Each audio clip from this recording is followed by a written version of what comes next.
voltamos com o segundo bloco do Diversidade de hoje, ainda no Parque dos Dique, onde está acontecendo uma grande festividade para marcar o 20 de setembro, que é a data magna do povo gaúcho.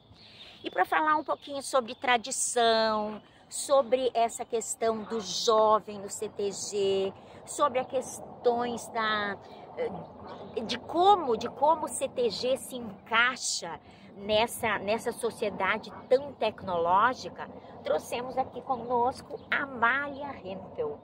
A Amália já foi a primeira prenda da 24ª, né? Sim. E hoje é prenda do CTG Querense. Sim. Isso.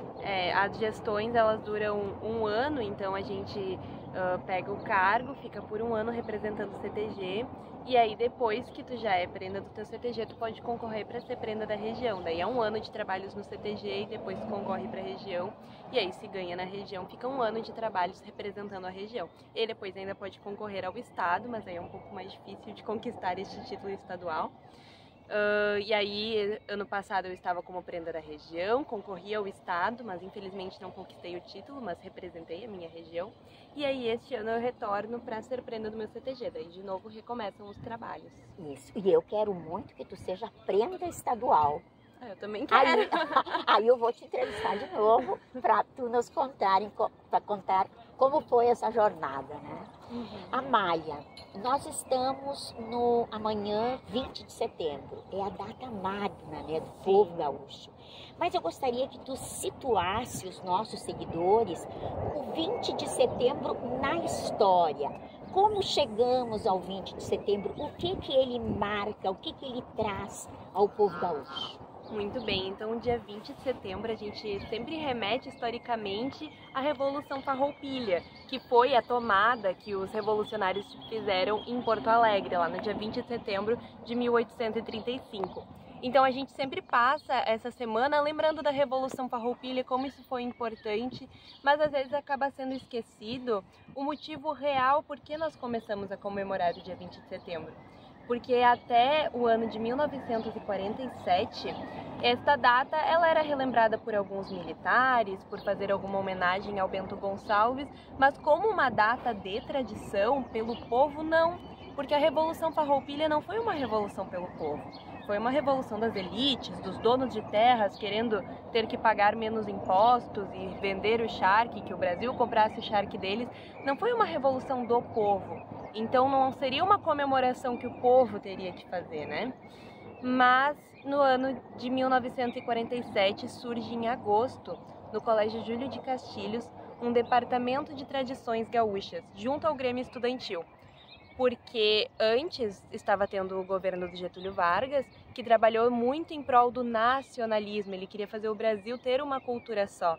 E acaba que muitas regiões não se sentiram representadas, até aqui no Rio Grande do Sul especificamente, porque por muitos anos nós nem éramos brasileiros, nós éramos espanhóis. Então, essa cultura que ele quis trazer assim para ser uma coisa do Brasil inteiro não era a cultura do Rio Grande do Sul. E aí no interior isso continuou sendo essa lida do campo, do cavalo, tomar o chimarrão, usar bombacha, e todas essas lidas continuaram existindo, e nas capitais, nas cidades ali da região metropolitana, isso foi sendo esquecido. E aí eles foram sempre tentando pegar de fora, pegar ali a Coca-Cola dos Estados Unidos, música de fora, sempre querendo trazer isso, e a nossa cultura, o que é nosso, estava sendo esquecido. E aí esses jovens que eram do interior foram para Porto Alegre estudar e se sentiram muito desrespeitados pelos jeitos que eles tinham, que eles não podiam andar a cavalo, não podiam tomar chimarrão. Aí eles fundam esse departamento. E aí, por causa desse departamento, eles começam a fazer movimentos. E aí, naquele ano, iam ter grandes festividades da Semana da Pátria, por causa até que era pós Segunda Guerra Mundial. E aí, eles pedem autorização para participar dessas festividades da Semana da Pátria, do dia 7 de setembro, mas piochados. E aí, fazer essa homenagem à nossa cultura gaúcha. E então isso começa, e aí eles decidem, então vamos fazer uma semana toda sobre a nossa cultura gaúcha e vamos ter o fim, o seu ápice dessa semana no dia 20, então para relembrar a Revolução Farroupilha. Então eu acho que eles aproveitaram as datas, não necessariamente eu interpreto assim, não necessariamente eles criaram isso tudo por causa da Semana Farroupilha, mas foi uma coincidência, eles foram aproveitando as datas e relembrando o que era deles, o que eles conheciam, pra gente saber nos valorizar, né? Para um povo é muito importante se reconhecer como uma coisa única, para que a gente juntos consigamos então andar coletivamente. E é sobre isso a cultura gaúcha, para a gente preservar o que é nosso, que nós nos identificamos. E assim surge depois dessa semana, teve no ano seguinte, em 1966 foi oficializada, então assim as coisas foram surgindo e foi se tornando algo de todos, né? Não apenas daquele departamento. É uma história bonita. É uma história muito bonita. História bonita. A história do povo gaúcho é uma história bonita. O CTG, a tradição, como tu sentes essa coisa de trazer o jovem para dentro do CTG? É um movimento fácil ou devido às tantas tecnologias, essas coisas do celular, essas facilidades, afastam um pouco o jovem do CTG? Como é que tu percebe essa participação do jovem dentro da entidade? Então, se não tivermos jovens, a gente não tem tradicionalismo, porque precisamos de jovens participando para no futuro termos pessoas velhas participando e assim termos mais jovens. Mas eu acho que o tradicionalismo ele é muito atrativo para os jovens, inclusive ele começou com os jovens que estavam no colégio, né? E essa coisa de ir em baile, se encontrar com os amigos é algo que é muito atrativo. Então eu entendo que a forma de atrair o jovem é realmente mostrar isso. Porque às vezes eles pensam, nós temos muitos compromissos, todo domingo à noite temos que estar lá no CTG ensaiando, mas de repente trazer o jovem é mostrar que nós não estamos lá ensaiando, nós estamos nos reunindo com amigos para dançar. E então eu acho que é isso, o CTG pode ser muito atrativo aos jovens se a gente souber mostrar que é divertido, que nós estamos nos reunindo entre amigos para cultivar algo que todos temos em comum. Entre tantas divergências que nós temos entre todas as pessoas na sociedade, a tradição é algo que sempre vamos ter em comum. Então eu acho que o CTG ele é muito atrativo por causa disso, é um momento divertido de se reunir com os amigos, cada um pode participar à sua maneira, tocando, fazendo comida, dançando. Então existem muitas formas de participar do CTG. E sobre essa questão das redes sociais, eu acho que elas, às vezes, dependendo de como ela é consumida, ela pode acabar afastando o jovem de todo o convívio social, né? Não necessariamente do CTG. Se ela é mal utilizada, o jovem pode acabar se afastando de todo um convívio social, infelizmente. Mas se nós que estamos no CTG soubermos usar ela, nós conseguimos chamar muitos deles. Agora, com esses Reels do Instagram e esses vídeos tão bonitos que eles estão fazendo, chama muita atenção e acaba se tornando muito mais atrativo o tradicionalismo, por causa que esses vídeos são muito bonitos, as pessoas querem participar, querem se envolver. Então eu acho que as redes sociais, elas ajudam muito a gente a trazer mais jovens e mostram que nós estamos atualizados, que estamos atuantes, estamos funcionando e não como algo que está querendo viver o passado, mas viver o presente, cultuando o passado. Então acho que as redes sociais nos ajudam muito a trazer mais jovens. E um dos símbolos do povo gaúcho, né? Uma das coisas que nos orgulha, e quando a gente está em alguma solenidade e toca aquele hino, né? É uma coisa assim que o povo canta com muita emoção, né? Eu me arrepio muitas vezes cantando o hino, conforme a situação, eu chego a me arrepiar, porque ele é um hino muito forte, né? Muito empolgante. E se tu estás acompanhando, certamente tu estás, temos algumas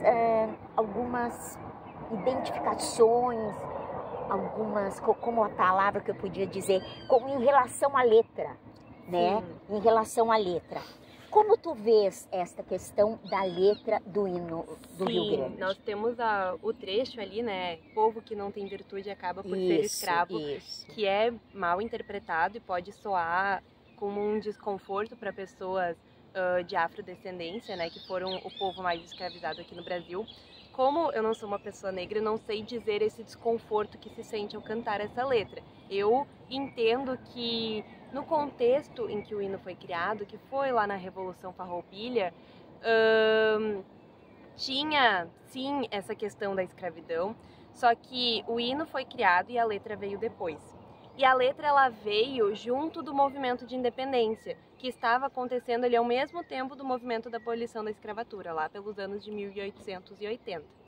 Então, não sei se era esse o sentimento do escritor, da letra, ao pensar nisso. Por quê? Nós temos uma estrofe que foi retirada do nosso hino, quando quem é que foi fazer a revisão e a harmonia foi do hino, né, que ele já existia. Sim. Então, agora eu não vou lembrar o nome, Antônio Tavares Cordial. Ele foi fazer a revisão da letra, foi fazer a harmonia com a música, porque a música já existia, a letra veio depois.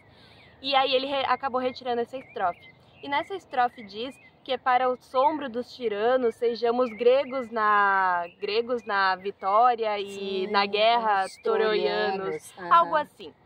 E se a gente olhar para essa estrofe, faz referência para gregos, troianos e essas questões lá da Grécia Antiga.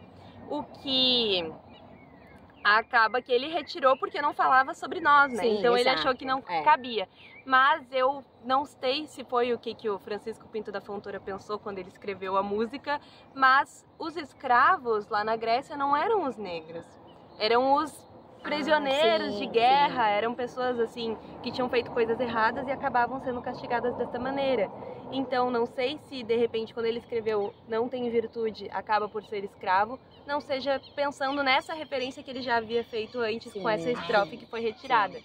Então existem esses problemas e sobre o desconforto que se sente ao cantar essa letra, eu tenho empatia por esse desconforto, assim, não sou uma pessoa afrodescendente para sentir isso realmente, entendo que possa existir um desconforto, mas olhando nesse contexto histórico, não sei se foi isso que o autor quis dizer.